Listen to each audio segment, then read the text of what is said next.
PM outlines action plan for aid to Haiti and Bahamas, and first ever Emblems Week observed. Thank you for joining us on National Focus. I'm Kerdisha St. Louis. And I'm Lourianne Graham Carter. Stay with us for details of these and other stories after this.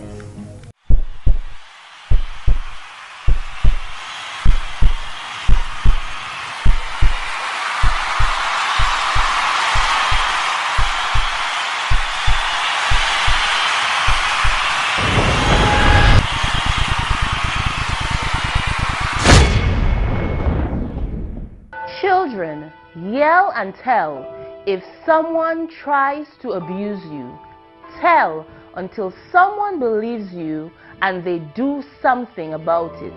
For more information on child abuse or to report suspected cases on child abuse, contact the Social Welfare Division on 33 Great Marlborough Street or call 266-3020 or 266-3080. Welcome back.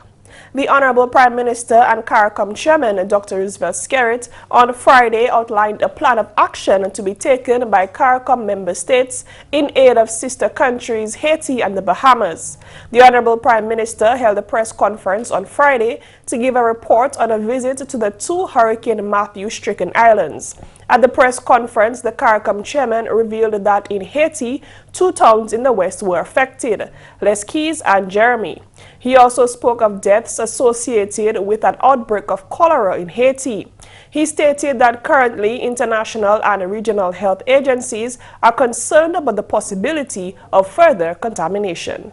The international and regional health agencies are working on this very diligently to seek to contain the spread of cholera, because you would have a double whammy, so to speak. The hurricane on one side and the suffering that it has brought the several thousands of people who have been rendered homeless in Haiti. The Dominica leader announced CARICOM's plans in response to this situation. From the CARICOM standpoint, the thinking is that we will focus on education and the possibility of repairing a school, and also to underwrite the expenses of a school feeding program, because we really need to get the school children back into school as soon as possible. And in addition to that, we have personnel on the ground assisting with the coordination of relief efforts, the coordination of the response, assisting the government of Haiti in coordinating its response to the disaster, to the hurricane. He declared that CARICOM member countries will be providing assistance based on the priorities articulated by the government of Haiti. Honorable Dr. Skerrit already announced that Dominica has committed US $100,000 to Haiti to assist with its response efforts and to help develop a system that will allow safeguard against future disasters. Additionally, the Caribbean Agricultural Research and Development Institute, CARDI, has been engaged to mobilize seeds and seedlings to Haiti.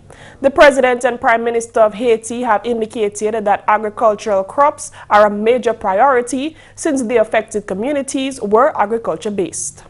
We need to ensure that Haiti can get back into agricultural production the soonest and to have short-term crops, which can be ready for cultivation within weeks, in some cases, and months, because you have to ensure that Haiti can produce to feed itself.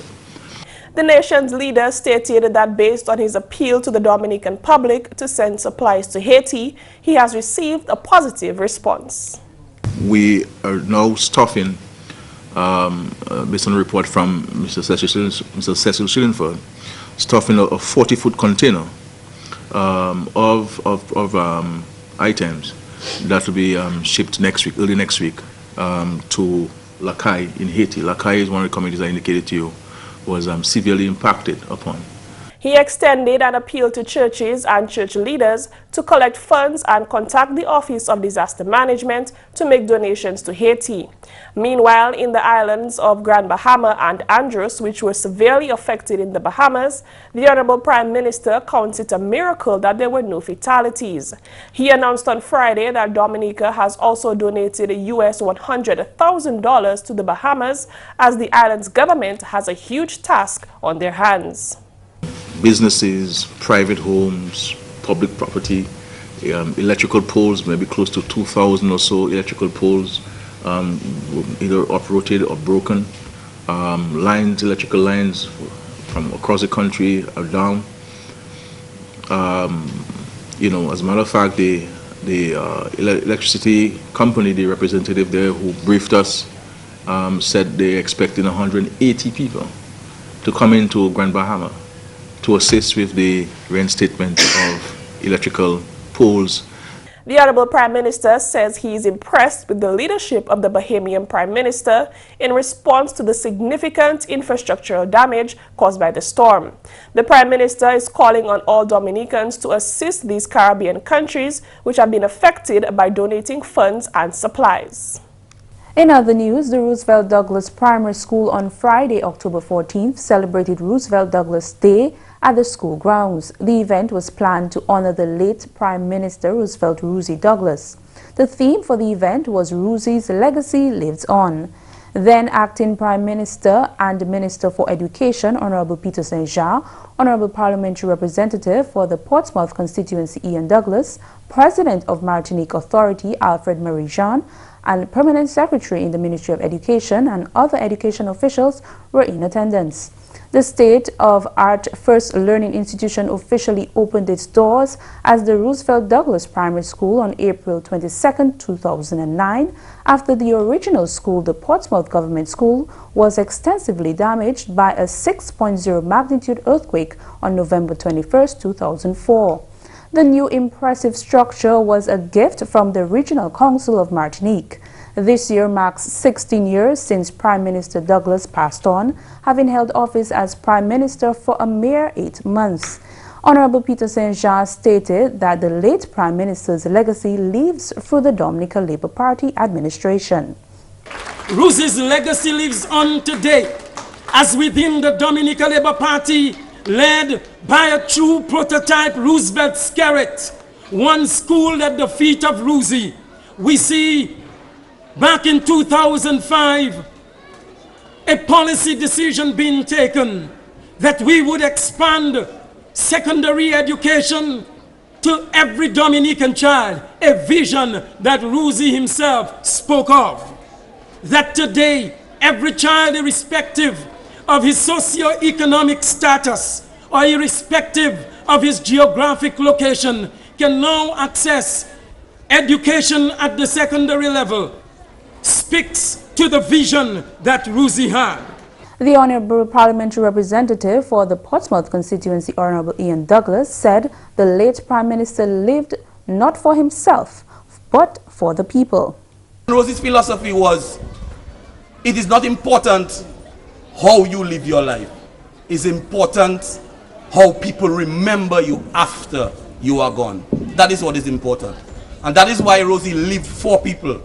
And that's why we continue in the Dominica Labour Party to live for people. It is more about people than ourselves. It is not so much about whether we own a house or we accumulate possessions, and certainly particularly for me, because I would much prefer going to sit with somebody at their home rather than them coming to sit with me at my home and they do not have a home. So that is our philosophy, and we learnt all of those things and we inculcate all of those things into our ideology and our philosophy from the work of Rosie Douglas.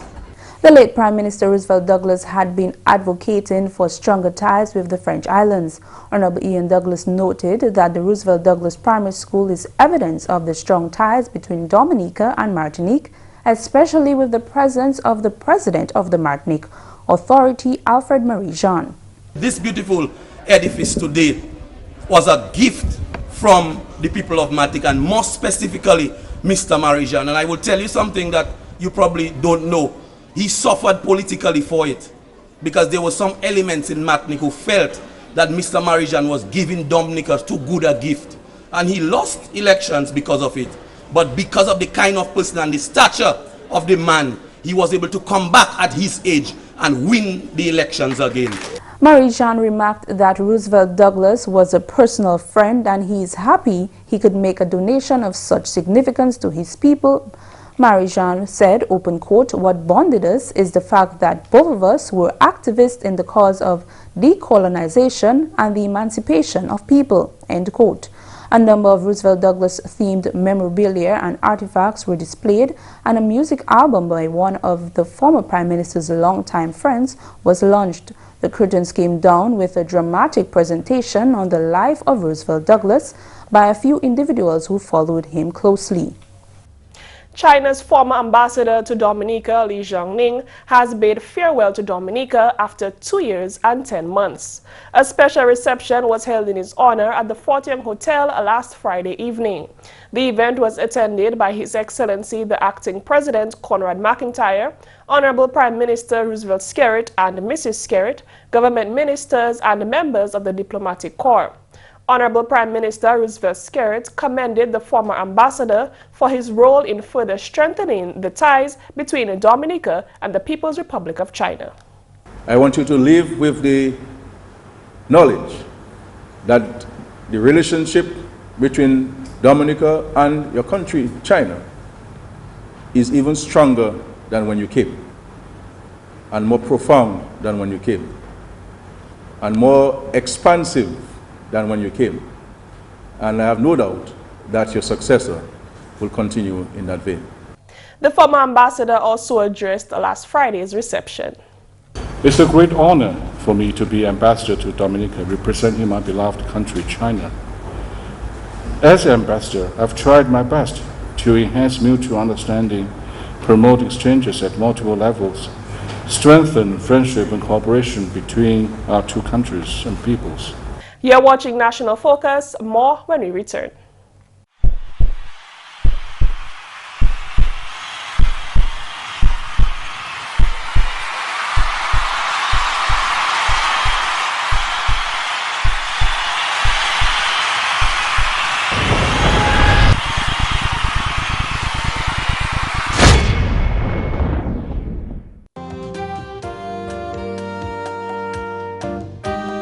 Let's have some fun, eh? I'm not ready for your kind of fun yet. But everybody else is doing it. But I'm not everybody else. I'm me, and I want to do well in school. Well, you definitely get an A for attitude. I plan to get an A in life, and then I'll think of your kind of fun. So what am I to do in the meantime? You'll survive. Say no when you're not ready. Use condoms when you are. Welcome back. This year, for the first time, Dominica observes Emblems Week, and the Cultural Division is hoping that the general public, particularly the schools, will engage in activities that incorporate the national emblems. In an interview with GIS News Cultural Project Officer Gregory Rabes explained that during the independence season, Dominicans get the opportunity to demonstrate their patriotism with the use of madras and special local dishes, particularly with the display of the national flag. This year, the Independence Committee improved the concept by selecting an entire week for special emphasis to be placed on the national emblems.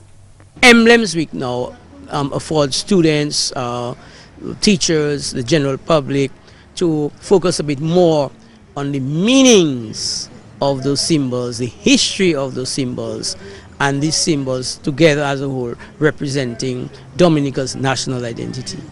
What are the national emblems? They are the coat of arms, the national bird, the Siteri parrot, the national flower, the bois or carib wood, the national flag, the national anthem, pledge, and prayer. Rabes articulated the aim of Emblems Week. But particularly schools, they hold different activities, whether it's in the assemblies, you know, the special class projects, activities, classroom-based activities, to promote and to educate themselves about the history and the meanings of these national emblems, national symbols. So as a matter of fact, before this year, during Flag Day, the schools did quite a bit of work actually in promoting Flag Day and having special assemblies. So we must congratulate actually the schools and the teachers for getting involved and actually supporting those initiatives. The division hopes to conduct evaluations at the schools at the end of the week to determine the success of the first Emblems Week. Earlier today, I spoke to the cultural officer about the Flag Day being observed on Monday. Some schools are also observing Shapopai Day. Mr. Roberts, tell us how the cultural division feels about this whole incorporation of Shapopai with Flag Day. Well, the Shapopai Day, as you recall, was established in the 1990s. I think it was during the tenure of the government of the United Workers' Party in the latter half of the 1990s. And it was observed for several years. But in recent years, it has not been formally observed. But it's the whole idea of the Shapopai Day was to highlight another important element of our culture, the craft, you might say, sector. And we do have a tradition of Shapopai, especially in the situations of work. The fishermen, for example, use the Shapopai a lot because they are out at sea and it provides a little protection for the head. And Shapopai, pai meaning straw, obviously. So yes, so the Shapopai Day at the time was to help to promote and give prominence to that aspect of our culture, but also to stimulate that sector as well, because it would mean that it would encourage the hat makers, for example, to become more creative in their designs, and then of course stimulate growth in that sector of the cultural industries. And the purchase of this. That's correct. Supply. So now the schools themselves, so it's a good thing that they are continuing that element of that tradition by focusing on the Shapopai as well. Another important element of the culture, really, because the art and craft sector, you know, we talk about Kalinago craft, for example. It's a very, very, very important growth sector within the general cultural industry sector. So yes, so that helps to promote. Just like Creole Day, for example, when we started the celebration of Creole Day, I mean, yes, of course, the focus was on the language, promoting the Creole language, but the whole concept of Creole Day expanded now, and it's a festival of cuisine, of Creole fashion, you know, the restaurants and the whole hotel sector getting involved. So it blossomed into a very important economic activity. I mean, the people, the tailors, the seamstresses, for example, you know, so similarly with the Shapopai and those other elements of the craft sector that we tend to highlight. So that helps actually, not only in terms of the culture and the identity and the aesthetics of that, but also economics. Okay, well, at least we know now this week for the first time Emblems Week is being observed, so we can place more emphasis on the Shapopai, the flag, the national bird, as well as the coat of arms is also one of the emblems of Dominica, and all the other things that we can say is uniquely Dominican. Coming up next, your tip of the day. There is a silent, invisible killer in our midst, a killer which largely goes unnoticed as it plies its deadly trade. Its name is second-hand tobacco smoke, which has a far greater impact on persons inhaling this poison than on smokers themselves. Second-hand tobacco smoke is especially detrimental in public places and negatively impacts our national health as well as public health expenditure. Stop this invisible killer now. Say no to second-hand tobacco smoke in public places. A public health message brought to you by the Ministry of Health and the Pan American Health Organization.